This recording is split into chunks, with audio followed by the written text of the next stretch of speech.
Top quality और consistent performance के लिए सिर्फ सिल्वर पंप्स एंड मोटर्स, नाम याद रखना। આ તરફ નવી રેલવે લાઇનના વિરોધમાં ખેડૂતો લડી લેવાના મૂડમાં છે। ખેડૂતો એક અઠવાડિયામાં બે વખત બેઠક યોજી અને આજે વિશાળ સંખ્યામાં એકઠા થઈને ગીર સોમનાથ જિલ્લા કલેક્ટરને આવેદનપત્ર આપ્યું છે। એટલું જ નહીં, જો નવી રેલવે લાઇનનો પ્રોજેક્ટ બંધ રાખવામાં નહીં આવે તો આંદોલન કરવાની પણ વાત કરી। સોમનાથથી કોડીનાર નવી રેલવે લાઇનના પ્રોજેક્ટનો ખેડૂતો વિરોધ નોંધાવી રહ્યા છે।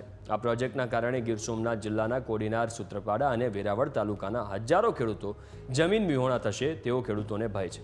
તથા ખેડૂતોની જમીન બે ભાગમાં વહેંચાઈ જવાનો પણ ડર છે।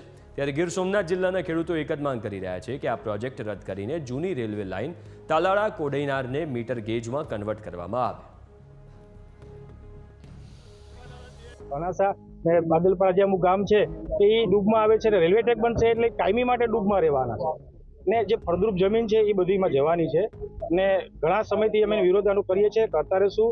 આવનારા સમયમાં અમારા ગામે ગામ મિટિંગો કરી અને એક મોટી જબરદસ્ત સંખ્યામાં એક આવેદનપત્ર અમે આપવાનું છે કે 2009થી આના પહેલાં પણ રેલવે ડિપાર્ટમેન્ટે જમીન સંપાદન માટે જાહેરનામું બહાર પાડેલું, તે ઉગ્ર રજૂઆતો કરવાથી એ જાહેરનામું રદ કરી અને હવે નવી લાઇન સર્વે કરવાનું શરૂઆત કરી છે।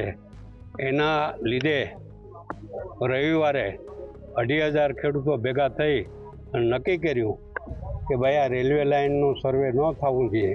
અહીં રેલવે લાઇન આવે તો 1,500-1,700 ખેડૂતો બેઘર થઈ ગયા એમ છે ને મોટું નુકસાન થાય એમ છે। આવી રજૂઆત છે। દરિયા તરફનું આવતું પહેલું ગામ છે એટલે ઉપરવાનું પાણી બધું મીઠાપુર થઈ અને સમુદ્રને મળે છે અને નદીના કાંઠે હોવાથી મારું ગામ સંપૂર્ણ ડૂબમાં જાય છે, કારણ કે જે રેલવે ટ્રેક બનવાનો મીઠાપુરની ગામની બિલકુલ બાજુથી નીકળવાનું એટલે એ 4થી 5 મીટરની હાઈટ ઉપર ટ્રેક બને એટલે મીઠાપુરનો 1 થી 2 માળના મકાનો તો સંપૂર્ણ ડૂબમાં જાય અને એને આગળની 2 કિલોમીટર જમીન જેને કંઈ વળતરે નથી મળતું નહીં, ખેડૂતો છતાં જમીન બેકાર થાય તો એની નોંધ કોણ લેવાનું? આની સમસ્યા વારંવાર ગામ લેવલે અમે સ્થાનિક આગેવાનો એટલે ખેડૂતો અમારા સુધી આવે છે અને એ મૂંઝવણને ધ્યાનમાં રાખી અને અમે ખેડૂત અગ્રણી તરીકે અને એક ખેડૂત દીકરા તરીકે 2009થી આ લડત આપીએ છીએ।